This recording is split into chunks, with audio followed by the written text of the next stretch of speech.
Hello students, welcome to Gaurav Kathuria classes. भाई आज हम लोग डिस्कस करेंगे ग्रेटेस्ट इंटीजर फंक्शन। ये टॉपिक जो है भाई 11th और 12th में बच्चों को बहुत तंग करता है, क्योंकि कोई चैप्टर तो है नहीं, बस एक छोटा सा टॉपिक है, कहीं भी आ जाता है किसी भी चैप्टर में परेशान करने के लिए बच्चों को। तो समझते हैं आज भाई ये क्या चीज़ क्या है। देखें, चलो सबसे पहले तो इसको रिप्रेजेंट कैसे करते हैं। भाई देखो, ऐसे कभी भी ये इस तरीके के स्क्वायर्ड ब्रैकेट में एक नंबर लिखा हो ना, कभी जैसे कि x लिखा है, तो ये रिप्रेजेंट कर रहा है किसको? ग्रेटेस्ट इंटीजर फंक्शन को। अब ये है क्या, ये करता क्या है कि if y equals to this हो तो y की वैल्यू क्या होती है? क्या है ये? Greatest integer function of x। तो y की वैल्यू क्या होती है, ध्यान से समझेंगे। y की वैल्यू क्या है भाई यहाँ पे? ग्रेटेस्ट इंटीजर लेस देन और इक्वल टू x। क्या मतलब हुआ कि भैया x के इक्वल या x से छोटा जो सबसे बड़ा इंटीजर है वो आएगा। अब ये पढ़ के ना ज़्यादा कुछ समझ में आता नहीं है कि क्या मतलब है इस बात का, ठीक है ना। ये लैंग्वेज पढ़ के बच्चों को ढंग से कुछ समझ आता नहीं है। मैं आपको सीधी भाषा में समझाता हूँ कि भैया नंबर लाइन पर इस x तक जो सबसे बड़ा इंटीजर है ना, वो आंसर आएगा। कैसे, समझाता हूँ। देखो, मान लो ये नंबर लाइन है, आपको पता है ना क्या होती है नंबर लाइन, ठीक है भैया। यहाँ पे 0 1 2 3 एंड सो ऑन, पीछे -1 -2, ठीक है। अब मान लो जैसे ये y इक्वल्स टू दिस है, अब हम इसमें कुछ वैल्यूज़ रखते हैं, ठीक है। कुछ x की वैल्यू रखेंगे, उस हिसाब से देखेंगे y की वैल्यू क्या आएगी। ये x है, ये y है। जैसे अब x की वैल्यू अगर मैं इसमें 0 रखूँगा तो भाई नंबर लाइन पर 0 तक सबसे बड़ा इंटीजर कौन सा होता है? आपको पता है ना, हम राइट साइड जाएंगे तो इंटीजर्स वैल्यू जो है इंटीजर्स की वो बढ़ती जाएगी, इंटीजर्स ज़्यादा बढ़ते चले जाएंगे आगे, और लेफ़्ट साइड जाएंगे तो कम होंगे। तो मेरे को क्या करना है, बस 0 तक देखना है। 0 तक मतलब भाई जो नंबर लाइन चलती है वो लेफ़्ट टू राइट चलती है, लेफ़्ट टू राइट। तो 0 तक मतलब आगे नहीं जाना, 0 से आगे जाने का मतलब है राइट साइड में नहीं जाना। 0 तक सबसे बड़ा इंटीजर कौन सा होता है नंबर लाइन पे? 0 खुद ही होता है, तो रिजल्ट विल बी 0। समझ रहे हो क्या है कि इधर x में अगर मान लो मैं रख दूँ 1, तो 1 तक सबसे बड़ा इंटीजर कौन सा है नंबर लाइन पे? 1। सही है। अगर मैं 1.1 रख दूँ तो बताओ भाई, अगर 1.1 रख दूंगा तो क्या होगा? 1.1 तक सबसे बड़ा इंटीजर कौन सा होगा? 1.1 इंटीजर थोड़ी है, 1.1 तक सबसे बड़ा इंटीजर क्या है? 1। तो आंसर तब भी क्या आएगा? 1। तो समझ गए क्या करता है ग्रेटेस्ट इंटीजर फंक्शन? कि भैया जो नंबर हम इसमें पुट कर रहे हैं वहाँ तक नंबर लाइन पे जो सबसे बड़ा इंटीजर होगा वो आंसर आ जाएगा, ठीक है। तभी तो लिखा है ग्रेटेस्ट इंटीजर लेस देन और इक्वल टू x, मतलब x से छोटा या x तक जो सबसे बड़ा इंटीजर है वो दो, है ना। कि भैया 1 तक या 1 से छोटा सबसे बड़ा इंटीजर कौन है? 1। 1.1 तक या उससे छोटा, अब क्योंकि 1.1 खुद तो इंटीजर है नहीं, तो उससे छोटा इंटीजर जो है, मतलब उससे छोटे जितने भी इंटीजर हैं उन सब में सबसे बड़ा कौन है? 1। समझ गए।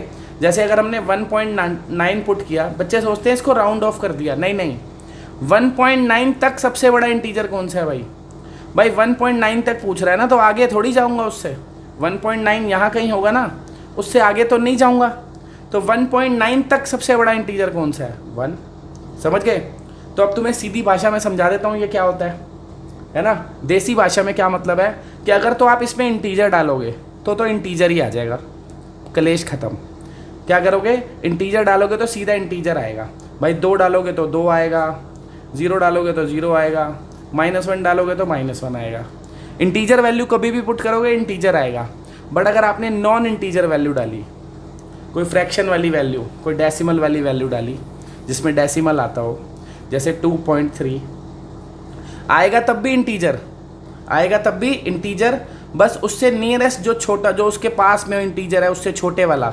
2.3 से छोटे वाला इंटीजर कौन है? 2, तो वो आंसर आ जाएगा। अगर 2.9 भी डालता तो भी क्या आता 2। कभी भी बड़ी वैल्यू नहीं आएगी इसमें, जो आप पुट करोगे उससे बड़ा आंसर नहीं आएगा, या तो वही आ जाएगा। वही कब आएगा? जब इंटीजर होगा, और नॉन इंटीजर होगा तो उससे जस्ट पहले वाला इंटीजर आ जाएगा। क्यों? क्योंकि उससे जस्ट पहले वाला ही तो सबसे बड़ा होगा भाई। 2.9 तक, 2.9 किधर होगा? इधर कहीं होगा। तो 2.9 तक सबसे बड़ा इंटीजर 2 ही तो है, तो मतलब उससे पहले वाला जस्ट जो इंटीजर है। तो सीधी लैंग्वेज में पढ़े तो क्या मतलब हुआ भाई कि भैया अगर तो इंटीजर पुट कर रहे हो, क्या कर रहे हो? इंटीजर पुट कर रहे हो तो क्या आएगा? सीधा वही आ जाएगा जो पुट कर रहे हो। पर नॉन इंटीजर डालोगे तो उससे जस्ट पहले वाला इंटीजर आ जाएगा। समझ गए बात? लिखें एक बारी फिर। मान लो x होता, y होता, और मैं आपसे सीधा पूछता 5 डाला तो क्या आएगा? क्या आएगा भाई? इंटीजर डाल रहा हूँ ना तो 5 ही आएगा, सिंपल है ना। 3 डालूंगा तो 3 आएगा, -2 डालूंगा तो -2 आएगा। अबे यार इंटीजर वैल्यू डाल रहा हूँ तो इंटीजर ही आएगा। नॉन इंटीजर डाल देता तो मैं कहता भैया मैंने 0.5 डाल दिया, क्या आएगा? 0.5 से जस्ट पहले वाला इंटीजर कौन है? 0। सही है ना। मान लो मैंने डाल दिया होता -1.5 तो क्या आता? -1 आता। अबे -2 आएगा। मैंने बताया ना इससे बड़ी वैल्यू तो आ ही नहीं सकती। अगर आप -1.5 डाल रहे हो, -1 कैसे आ जाएगा? वो तो इससे बड़ा है, इससे छोटे वाला इंटीजर आएगा। -1.5 यहाँ कहीं होगा ना, इधर होगा ना -1.5, तो उससे जस्ट पहले वाला इंटीजर कौन है? -2। सही है। अगर -0.5 डालता तो उससे जस्ट पहले वाला कौन है? -1। ठीक है ना, समझ गए ना बात? एक और कर ले। अच्छा, +0.5 डाल देता तो उससे जस्ट पहले वाला कौन है? 0। तो ये है भाई ग्रेटेस्ट इंटीजर फंक्शन। समझ आ गया? चलो चलते हैं अब आगे, थोड़ा इसके बारे में और डिस्कस करते हैं। अच्छा, आगे चलने से पहले एक चीज़ तो तुम्हें दिख ही रही होगी कि जब मैं x की वैल्यू रख रहा हूँ तो मैं इंटीजर भी रख रहा हूँ, मैं डेसिमल वाली वैल्यूज़ भी रख रहा हूँ, नॉन इंटीजर भी, है ना, कुछ भी रख सकता हूँ। +, -1, 2, 3 कुछ भी रख सकता हूँ ना, 1.1, 1.2। मतलब इनपुट तो मैं इसमें कुछ भी रख सकता हूँ, लेकिन आउटपुट हमेशा क्या आ रहा है? इंटीजर वैल्यू आ रही है ना। y की वैल्यू हमेशा कैसी आ रही है? इंटीजर। तो इसका इनपुट जो है वो तो कुछ भी हो सकता है, लेकिन इसका आउटपुट हमेशा क्या होगा? इसका आउटपुट हमेशा इंटीजर ही होगा। अब क्योंकि इसका इनपुट कुछ भी है तो ग्रेटेस्ट इंटीजर फंक्शन की डोमेन क्या हो गई? All real numbers. कुछ भी पुट कर सकते हैं, लेकिन जो इसका आउटपुट यानी कि इसकी रेंज है वो हमेशा क्या होगी? इंटीजर्स। आंसर हमेशा क्या आएगा? इंटीजर आएगा। ठीक है भाई। अब इसका ग्राफ डिस्कस करें? करते हैं। देखो बनाए भाई एक ग्राफ। चलो ये हमने बना लिया भाई, y एक्सिस, x एक्सिस। ठीक है भाई। 0, 1, 2, 3, 4, 5, इधर भी ले लूँ, 1, 2, 3, 4 बहुत है। चलो नीचे भी ले ले, -1, -2, -3, इधर -1, -2, -3। ठीक है जी। अब बनाते हैं भाई ग्राफ। कैसे बनेगा इसका ग्राफ? ध्यान से समझेंगे भाई। फंक्शन क्या है अपना? f(x) = greatest integer function. Graph बनाने के लिए हम f(x) को क्या एज्यूम कर लेते हैं? y। ठीक है ना, x और y में रिलेशन आएगा तभी तो ग्राफ बनेगा। अब देखो वैल्यूज रख के भी दिखा सकता हूँ, वैसे तो आप समझ ही जाओगे खुद। देखो रख देता हूँ, चलो थोड़ी बहुत वैल्यूज। सबसे पहले x को 0 रखेंगे तो क्या आएगा? बताया ना, 0 तो इंटीजर है तो 0 ही आ जाएगा। 0.1 रखूंगा तब भी क्या आएगा? 0.1 इंटीजर तो है नहीं, तो उससे छोटे वाला इंटीजर 0। 0.2 रखूंगा तब भी 0, और 0.9 रखूंगा तो क्या आएगा? तब भी 0 ही आएगा। लेकिन 1 रखते ही क्या हो जाएगा? 1 हो जाएगा ना। तो इतने कोई प्लॉट करते हैं फिलहाल। हमें दिखा 0 पे 0 आ रहा है, एक पॉइंट ये हो गया अपना, 0 पे 0। फिर मैंने 0.1 रखा तब भी 0 आ रहा है, 0.2 रखा तब भी 0। कब तक y की वैल्यू 0 है? जब तक 1 नहीं हो रहा। 0.9 पे भी 0 थी ना, 0.99 रखूँगा तब भी 0 ही आएगी। जब तक 1 नहीं होगी y 0 रहेगा। यानी कि ये सारे पॉइंट इंक्लूड होंगे, क्योंकि इन सभी पॉइंट्स पे x की वैल्यू क्या है 0.1, 0.2, 0.3 कुछ भी है, बट y हमेशा यहाँ पे क्या है 0। लेकिन जैसे ही 1 आएगा ना, देखो ये मैंने यहाँ पे सर्कल बना दिया और मैंने इसको डार्क नहीं किया। डार्क नहीं किया मतलब ये पॉइंट इंक्लूड नहीं हो रहा। क्यों नहीं हो रहा? ये कोऑर्डिनेट क्या है? ये है x1 और y 0, लेकिन x जब 1 है तो y तो 1 है ना, 0 थोड़ी है। तो यानी कि यहाँ पे हमारा ग्राफ जंप कर जाएगा। क्या कर जाएगा? जंप। तो हमारे जब x की वैल्यू 1 है तो y की वैल्यू भी 1 हो जाएगी, ठीक है ना। फिर क्या होगा? फिर अब आगे अगर वैल्यूज रखूँ मैं, देखो और भाई मेरे को पता चला 1 रखने पे 1 आ रहा है, मैं 1.1 रखूँगा तब भी तो 1 आएगा, और 1.9 रखूँगा तब भी 1 आएगा। पर जैसे ही 2 होगी वैल्यू 2 हो जाएगी। 2 डालने पे क्या आएगा? 2।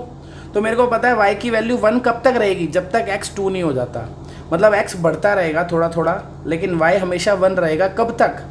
जैसे ही x 2 होगा तो 2 होते ही y 1 नहीं होगा। इसका मतलब पता है ना, ये जो डार्क सर्कल कर रहा हूँ और खाली वाला गोला है, इसका मतलब क्या है?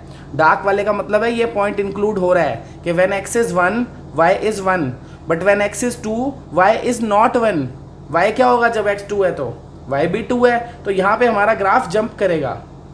तो जब x 2 है तो y भी 2 हो जाएगा। तो अब तो समझ ही गए होगे, जब x 2 है तो y 2 है। अब ये कब तक 2 रहेगा? जब तक 3 नहीं आएगा।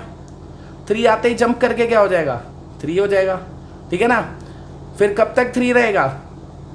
जब तक 4 नहीं होगा। इस तरीके से जंप करता रहेगा ये। इसको स्टेप फंक्शन भी बोलते हैं। देखो ये सीढ़ियाँ सी बन गई ना, इसीलिए इसको स्टेप फंक्शन बोलते हैं, ठीक है। और ऐसी नेगेटिव में अगर बात करो, मान लो नेगेटिव में बात करूं मैं, अभी आपने देखा था 0 पे तो 0 आ रहा था, सही था, पर -0.1 रखूंगा तो क्या आएगा? -1 आ जाएगा भाई। उससे छोटे वाला आएगा ना। -0.9 पे भी क्या आएगा? -1। और -1 पे भी क्या आएगा? -1। तो 0 से छोटी कुछ भी वैल्यू होगी, कहाँ तक? -1 तक। रिजल्ट हमेशा क्या होगा? -1, ठीक है। तो 0 पे तो 0 है, इसीलिए मैंने इसको डार्क कर दिया, है ना। पर यहाँ पे देखो मैंने इसको सर्कल बनाया पर डार्क नहीं करा, और मैं यूँ ले आया। इसका क्या मतलब है? इसका मतलब है जब 0 है तब तो 0 है, जैसे ही 0 से कम हुई वैल्यू क्या हो गई? -1। 0 से कम x की वैल्यू कुछ भी होगी, y हमेशा क्या होगा? -1। कब तक -1 रहेगा? जब तक x -1 है। जैसे ही x -1 से कम होगा वैल्यू क्या हो जाएगी? -2, ठीक है। तो भैया इस तरीके से अपना ग्राफ ये बन जाता है, ठीक है ना। तो ये एक डिसकंटिन्यूअस फंक्शन है। देखो इसकी जो फिगर बनी है, जो ग्राफ बना है, वो टूट टूट के बना है ना, कंटिन्यूअस नहीं है। ये कंटिन्यूअस होता तो जुड़ा हुआ होता, क्योंकि ये जुड़ा हुआ नहीं है तो इसको हम डिसकंटिन्यूअस कहते हैं, ठीक है ना। कि हर इंटीजर पॉइंट पे ये ब्रेक हो जाता है। जैसे ही नया इंटीजर आता है ये ब्रेक होके नई वैल्यू अटेन कर लेता है, ठीक है। बात आ गई समझ में? तो ये था इसका ग्राफ। अब इसकी थोड़ी बहुत प्रॉपर्टीज़ देखते हैं कि इस पे क्वेश्चन आ जाएंगे तो कैसे सॉल्व करेंगे। देखो भाई, अब मान लो बच्चों आपके पास क्वेश्चन होता greatest integer function of x equals to 5, और आपसे कोई पूछे कि भाई x की वैल्यू क्या होगी। देखो जब बात होती है ना ग्रेटेस्ट इंटीजर फंक्शन की, तो वैल्यू एक आंसर नहीं आता कभी भी। इसका मतलब है x की जगह मैं क्या क्या रखूँ कि 5 आ जाए। आपको पता ही है 5 रखूँगा तो 5 ही आएगा, सही बात है ना। इंटीजर रखते हैं तो इंटीजर ही आता है। 4 रखूँगा तो 4 आ जाएगा, 6 रखूँगा तो 6 आएगा, 5.1 रखूँगा तो क्या आएगा भाई? सोचो सोचो सोचो भाई। देखो बड़ी सिंपल सी बात है, मान लो ये x है और ये आपका ग्रेटेस्ट इंटीजर x है, तो अगर x की वैल्यू 5 रखूँगा तो 5 ही आएगी। 4.9 रखते हैं तो क्या आता है? 4 आता है ना, है ना। 4.9 रखेंगे तो उससे छोटे वाला इंटीजर आता है 4। 5.1 रखूँगा तो 5 आएगा, 5.2 रखूँगा तो 5 आएगा, 5.9 रखूँगा तो भी 5 आएगा, 6 रखते ही क्या हो जाएगा? 6 हो जाएगा। तो क्या पता चला? 5 रख रहा हूँ तो भी 5 आ रहा है, 5 से बड़ा कोई नंबर रख रहा हूँ 5.1, 5.2, 5.9 तो भी 5 आ रहा है, बट 6 रखता हूँ तो 6 आ जाता है। तो मतलब 5 रखूँ या उससे बड़ा कोई भी रख लूँ 6 से पहले तक, तो रिजल्ट क्या आएगा? 5। तो मेरे को क्या पता चला x की वैल्यू क्या होगी?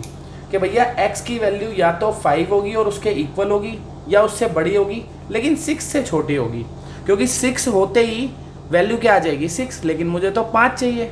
तो x की वैल्यू क्या आई भाई 5 से 6, 5 पे क्लोज्ड इंटरवल, 6 पे ओपन।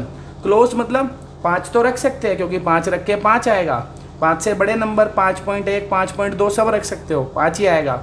6 नहीं रख सकते क्योंकि 6 रखने से 6 आएगा, इस इक्वेशन को सेटिस्फाई नहीं करेगा। तो ये सारी वैल्यूज़ आ गई हमारे x की इस क्वेश्चन के लिए, मतलब ये सब इसको सेटिस्फाई कर रही है। तो इसी से हम एक रिजल्ट बना सकते हैं क्या, एक फंडा बना सकते हैं इससे कि भैया क्वेश्चन क्या है, एक फंडा ही है, पहला फंडा हो गया आज का अपना कि भैया अगर ग्रेटेस्ट इंटीजर a के इक्वल है, जैसे ये 5 के इक्वल था, तो क्या आ रही थी x की वैल्यू 5 से 6 आ रही थी ना, क्या आ रही थी 5 से 6, तो क्या आ जाएगी अपने x की वैल्यू, यहाँ पे 5 था तो यहाँ 5 ही आया ना, तो a तो आएगा ही, और कहाँ तक जाएंगे a+1 तक, सही है ना। पर एग्जैक्टली a+1 नहीं लिखेंगे क्योंकि a+1 लिखने से a+1 आ जाएगा। समझ गए बात पक्का, कि अगर ग्रेटेस्ट इंटीजर कभी a के इक्वल दे रखा है तो आंसर x की वैल्यू क्या हो जाएगी a से a+1, a+1 इंक्लूड नहीं होगा क्योंकि 6 जैसे यहाँ पे इंक्लूड नहीं हुआ था। ये जो a है ये तो हमेशा इंटीजर ही होगा, क्योंकि आपको पता ही है, बच्चे कई बार सोचते हैं सर यहाँ पे 1.5 हुआ तो अबे कैसे हो सकता है, क्वेश्चन ही गलत हो जाएगा। ग्रेटेस्ट इंटीजर का आंसर तो इंटीजर ही आता है ना, तो ए हमेशा इंटीजर ही होगा। अगर यहाँ पे इंटीजर नहीं लिखा तो क्वेश्चन ही गलत कह रहा है, वो जिसने क्वेश्चन लिखा है वो आपको बेवकूफ़ बना रहा है या वो खुद बेवकूफ़ है, क्योंकि ग्रेटेस्ट इंटीजर का आउटपुट हमेशा इंटीजर होता है। ठीक है, ये हो गया अपना पहला फंडा। ठीक है भाई, इसी के बेसिस पे क्वेश्चन कर लेंगे क्या अपन, एक करें।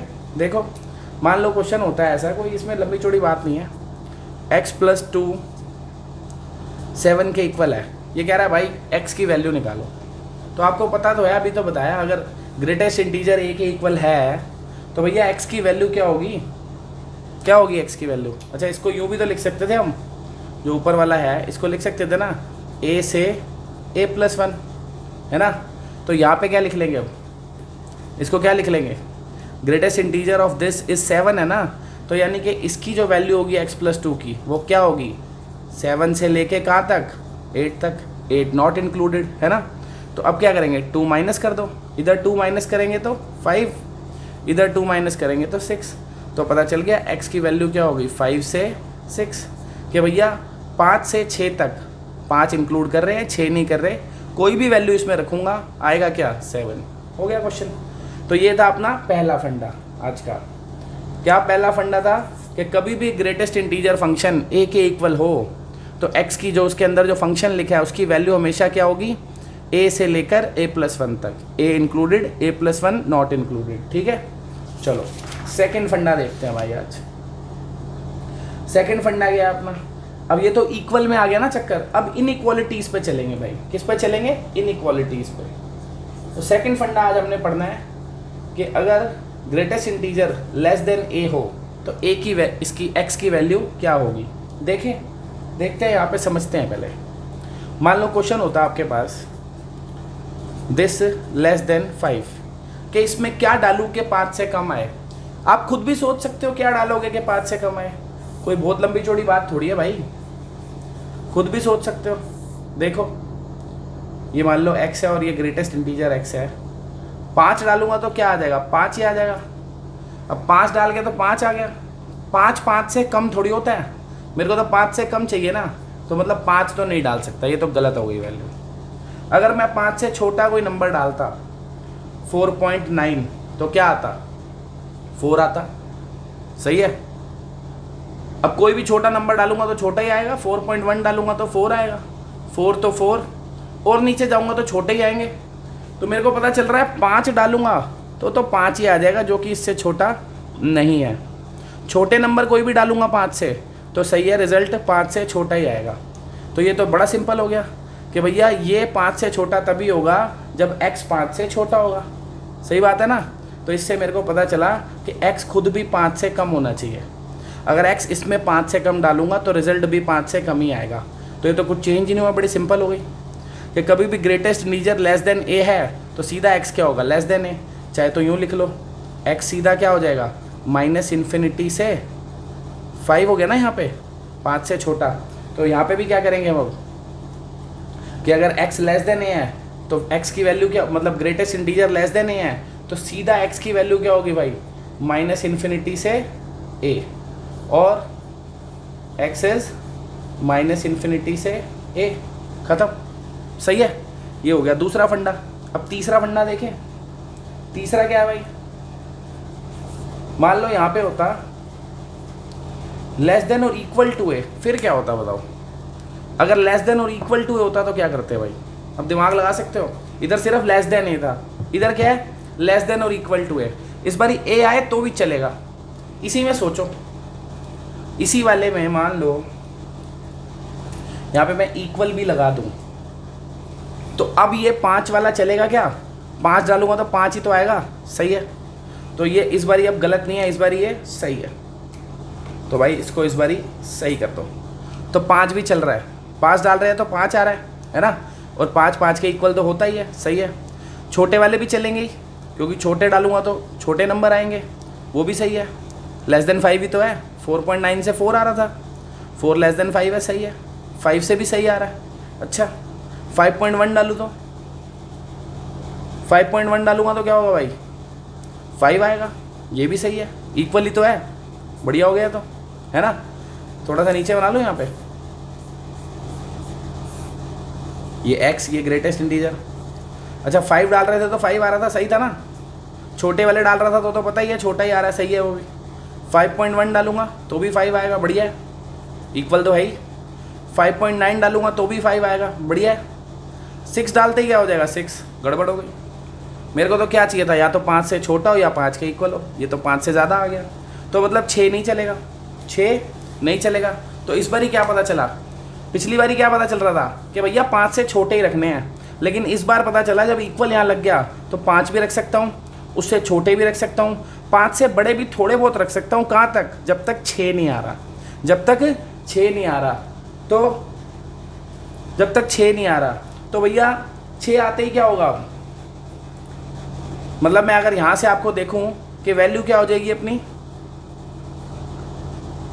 माइनस इन्फिनिटी से 6 कह सकता हूँ कि 6 मत रखो भैया, क्योंकि 6 रखते ही तो 6 आ रहा है, लेकिन 6 से छोटा कुछ भी रख रहा हूँ तो 5 आ रहा है, इसको सेटिस्फाई कर रहा है। तो इस बार ये आंसर क्या आया, माइनस इन्फिनिटी से 6। यहाँ पे क्या था, 5 था, लेकिन हमने वैल्यू कहाँ तक रखी है, 6 तक। 6 को नहीं रखा बट 6 तक रखी है, 6 से छोटे सभी, 6.9 भी, 5.9 भी चलेगा। तो यानी कि अगर यहाँ पे इक्वल टू ए आ गया तो भैया x की वैल्यू क्या हो जाएगी, माइनस इन्फिनिटी से कहाँ तक, a+1 तक, इन ओपन इंटरवल, है ना। जैसे 5 था तो 6 तक चली ना, क्योंकि 5.9 भी रख सकता हूँ। तो a था तो कहाँ तक चलेगी, a+1 तक। देखो फ़र्क आ गया, जब लेस देन था तो a ही तक जा रही थी, लेकिन लेस देन इक्वल टू आ गया तो a+1 तक जा रही है। ठीक है, तो ये अपने 2 फंडे हो गए आज के। आगे चलें भाई, 3 हो गए ना टोटल, पहले 1 बताया, 2 अब बताए। अगला फंडा देखते हैं भाई, 4th। इस बारी क्या देखेंगे, पहले हमने लेस देन देखा ना, अब ग्रेटर देन देखते हैं। मान लो ग्रेटर देन ए होता, ये 4th फंडा हो गया अपना। इस बारी ग्रेटर देन ए ले रहे हैं तो समझ लो सिंपल है यार। मान लो ऐसे लिखा है ग्रेटर देन 5, क्या क्या डालूँ 5 से बड़ा है, बताओ क्या डालूँ तो 5 से बड़ा आ जाएगा भाई। ये x, ये ठीक है, 5 डालूंगा तो क्या आएगा, 5 आएगा, गड़बड़ हो गई है। तो 5 कोई 5 से बड़ा थोड़ी होता है, नहीं होता ना। चलो भाई गलत हो गया, क्या करें अब। 5 डाला तो 5 आ गया, 5 5 से बड़ा नहीं होता। छोटे डालूंगा तो फिर तो वैसे ही नहीं बड़ा होगा। अगर 5 से छोटा कोई नंबर डालूंगा तो वो और कम आएगा, तो वो कैसे बड़ा हो जाएगा। तो 5 से छोटे तो डालने का मतलब ही नहीं है। 5.1 डालूंगा तो क्या आएगा भाई, तो भी तो 5 आएगा। तो अब भी 5 रहा है, तो बड़ा कोई है वो 5 से, गड़बड़। 5.9 डालूंगा तब भी 5 आता है, तब भी 5 कोई बड़ा है 5 से। तो ये तीनों तो गलत हो गए, ये तीनों तो भैया गलत हो गए। ना 5 डाल पा रहा हूँ, ना 5.1, ना 5.9। अच्छा 6 डाल लूँ तो 6 डालूंगा तो क्या आएगा, इसमें 6 ही आएगा ना। आ गया बड़ा, बढ़िया हो गया काम। यानी कि 6 डाल सकता हूँ। और आपको पता है 6 से बड़े डालूंगा 6.1 तो 6 ही आता है ना। और उससे जितने बड़े डालते जाऊँगा बड़ी वैल्यू आएगी। तो यानी कि मेरे को पता चला पहला नंबर मैं इसमें क्या डाल सकता हूँ, 6, तभी सेटिस्फाई करेगा।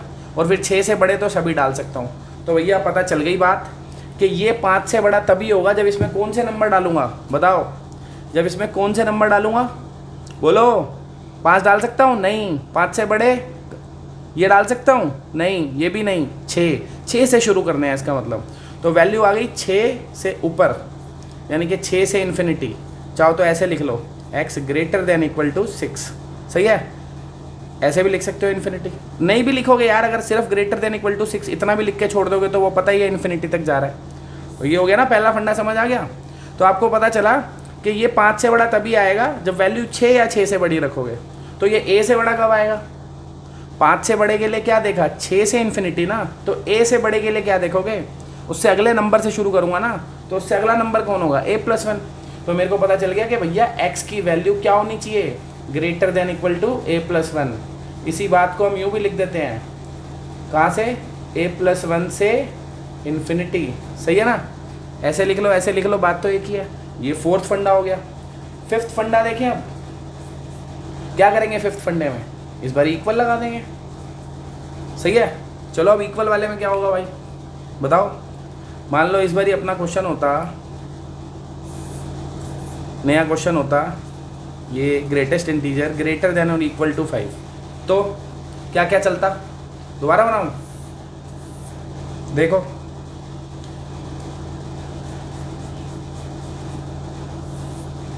x ग्रेटेस्ट इंटीजर x 4.9 डालूंगा तो क्या आता है? 4 नहीं चलेगा। मेरे को क्या चाहिए? 5 या 5 के इक्वल, है ना, ग्रेटर देन और इक्वल टू 5। 5 डालूंगा तो 5 आएगा, सही है। 5 डालूंगा तो 5 आएगा, सही है। ये तो 5 से छोटा नंबर डाला था तो 4 आ गया था। 4 तो सेटिस्फाई नहीं करेगा, 4 कोई बड़ा थोड़ी होता है, 5 से ना इक्वल होता है, तो ये भी हट गया। तो 5 तो चलेगा। अब ये भी समझ ही गए होगे, 5 से बड़े तो फिर सारे चल जाएंगे। क्यों चल जाएंगे भाई? कुछ भी रख दूंगा, 5.1 रखूंगा तो 5 आएगा। तो इक्वल टू 5 तो है ही। ये कह रहा है ना इक्वल भी चलेगा इस बार, कि भैया 5 से बड़ा आएगा तो भी चलेगा, 5 के इक्वल आएगा तो भी चलेगा। तो 5 रखा तो 5 आया। अब 5 से बड़ा कुछ भी रखूंगा तो या तो 5 आएगा या उससे ज़्यादा ही आएगा। तो पता चल गया 5 से बड़ा कुछ भी चलेगा और 5 भी चलेगा, सही है। तो फिर मतलब पता चला कि इसमें ज़्यादा दिमाग लगाना ही नहीं है कि ग्रेटेस्ट इंटीजर अगर ग्रेटर देन इक्वल टू 5 है तो x भी क्या होना चाहिए? ग्रेटर देन इक्वल टू 5, सही है ना। हो गया। तो यहाँ से अपना 5th रिजल्ट क्या आ गया कि अगर greatest integer greater than equal to a है तो x भी क्या होगा? Greater than equal to a। या फिर इसको और कैसे लिख सकते हैं हम? a से इन्फिनिटी, सही है। तो ये थे भैया ग्रेटेस्ट इंटीजर फंक्शन के अपने बेसिक्स, जो आपके 11th 12th में कहीं पे भी काम आ जाते हैं और बच्चों को दुखी कर देते हैं। ठीक है गाइस, आई होप आप लोगों को समझ आ गया होगा भाई। अच्छे से इसको एक बार अपने हाथ से ये सारे फंडे लिख लेना, समझ लेना दोबारा से, बहुत काम आने वाला है 11th 12th में। ठीक है भाई, बाय, थैंक यू।